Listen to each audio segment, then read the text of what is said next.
What kind of fool am I,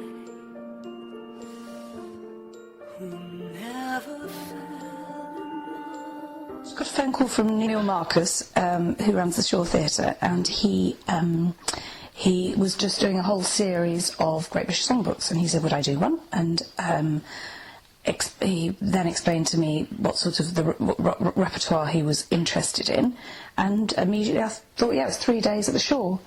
And as I'm doing lots of concerts these days, it just seemed like a really good opportunity to look at some new material. So what appealed to you about the repertoire particularly? Well, nothing at the time, nothing. You know, I think when you've heard the questions you ask as a singer really is where the venue is and what the sort of support will be, because there's a million fantastic songs out there, so there's a trillion fantastic songs, so it's infinite, isn't it? So I mean, singing is what I like to do, and particular repertoire is the kind of the last thing that I look at. It's just I love to sing.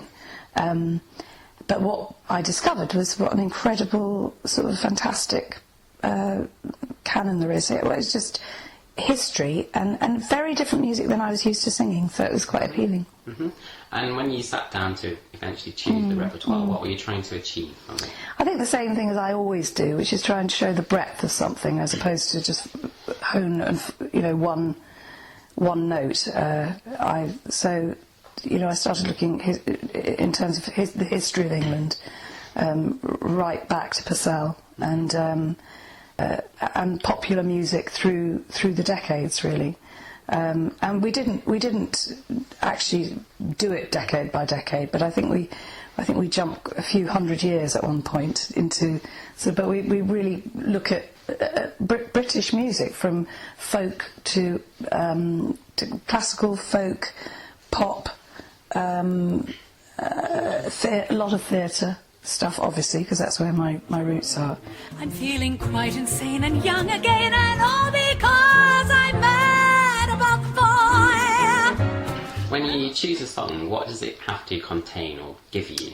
Good lyrics, every time. I'm not, because I think words and music are a fantastically powerful medium. So if something speaks to me in the words, then and obviously the chord sequence, it starts with the music. I've got to love the tune. But then, having said that, something like Nina from Argentina, there isn't much of a tune, so it's much more about the lyrics. I think it's, you make me define myself what I'm thinking. It depends on what sort of song it is. Sometimes it's the music, sometimes it's the lyrics, which lead it. But they've both got to be good. Every time, each one has to be strong. I'm not good at kind of wishy-washy stuff. Smile though your heart is aching, smile even though it's breaking.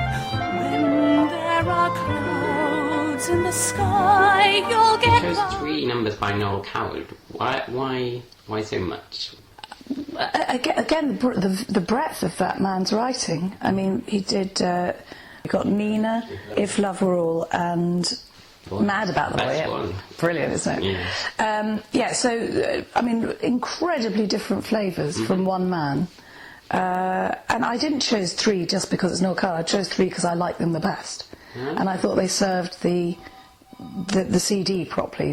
They were able to fill in a sort of when you're sort of looking at something, you've got to have a funny song, you've got to have a sad song, you've got to have a heartfelt song, an exciting song, a sexy song. So every time we kind of came back to sort of looking at the repertoire, he particularly was able to fill those bits for me. And remember, it was a theatre evening. Sure. So it's very different if you're doing a CD. I think you would start absolutely from a different point of view. But this is a representation of a theatre show.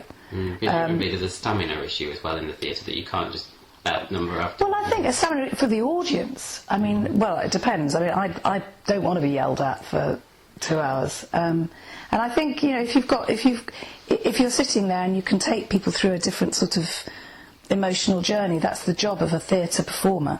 It's a very different job than just a pop singer, isn't it? It's got to be, you've got to be telling a story. That's what theatre's all about. From all the lonely people, where do Beatles songs that you choose, were they particular favourites of yours? Or? I'm a complete Beatles fan. Oh, how did you choose? It was terrible. I wanted to, every single one that I sung, I wanted to put in. In fact, so much so that my next thing I want to do is just a whole Beatles thing with sort of different arrangements. I'm dying to do that because I think Eleanor Rigby and Norwegian Wood, they're just incredible songs. They're incredible. It was impossible to choose, and Jason Carr was very irritated with me because I kept thinking we just squeeze a few more in, but I lost that battle. And Andrew Lloyd Webber is a kind of a must, but why did you end up doing As If We Never Said Goodbye of all his songs? Because for me it was the most theatrical, and because he'd asked me to sing it at his 60th birthday in Hyde Park, so I just felt, well, I'd got some history with it, and the other stuff that I've done for him, wasn't really sort of singable in this context, and I felt that I should at least represent something I'd done.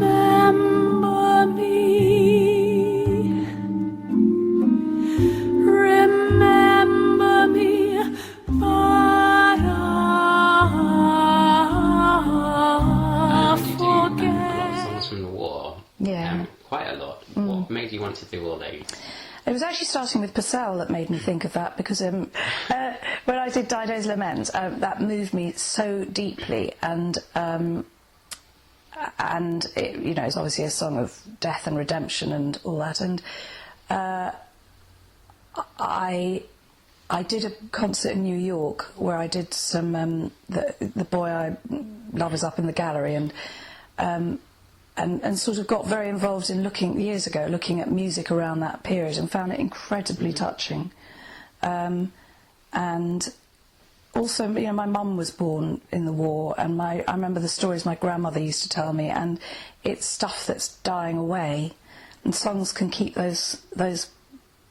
songs can keep our history alive in a very present way, to make you not look back, you're both looking back and forward at the same time, and at the present, and with Iraq going on, I don't like being too on the nose about things, Afghanistan and Iraq and all those wars, but I don't know any songs about those that aren't totally political, but I think it's always important to just keep the world in our view with music, and so I've just found that I thought it was also absolutely brilliant how humour is something that in wartime people use to keep them well, and humour in song has always been used like that, and jokes, wartime jokes, and all the stuff I do around the Holocaust. There's lots of really disgustingly wrong jokes that were said by people before they were, gassed. And you just kind of think how incredible that at that point people are still singing and still writing poetry and still communicating their deep spirit, deep life force. And I think those songs encapsulate that, this sort of fantastic strength of the human condition that always puts the best foot forward in adversity. And I find them incredibly touching and hopeful, and beautiful because they're real. Lots of songs are written around an idea, but those songs were written at a point where we really were at war, and people were doing it in order to heal. And that's what I think words and music are. And so they're kind of very central to who I am. I think songs like that, all my Jewish music is very central to who I am as a human being. That I believe in hope, and sharing and communicating.